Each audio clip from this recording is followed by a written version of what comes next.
Isha ఫౌండేషన్లో police తనిఖీలు, జాతీయ స్థాయిలో సంచలనం, మద్రాస్ హైకోర్టు ఆదేశాలపై తనిఖీలు.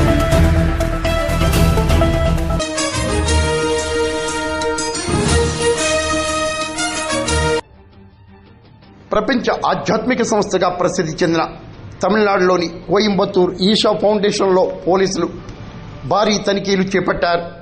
డాక్టర్ కామరాజు అనే వ్యక్తి హైకోర్టులో ఫిర్యాదు చేయడంతో హైకోర్టు ఆదేశాల మేరకు పోలీసులు తనిఖీలు చేపట్టారు. తన ఇద్దరు కుమార్తెలను ఈషా ఫౌండేషన్లో నిర్బంధించారని, నిర్బంధ సన్యాసం ఇచ్చారని డాక్టర్ కామరాజు హైకోర్టుకు ఫిర్యాదు చేశారు. ఈషా ఫౌండేషన్ వ్యవస్థాపకులు జగ్గి వాసుదేవ్ తన కుమార్తెలను వివాహం చేసి ఇతరుల బిడ్డలని సన్యాసులుగా ఎలా మారుస్తారు అంటూ కోర్టు కూడా సంచలన వ్యాఖ్యలు చేసినట్లు తెలిసింది.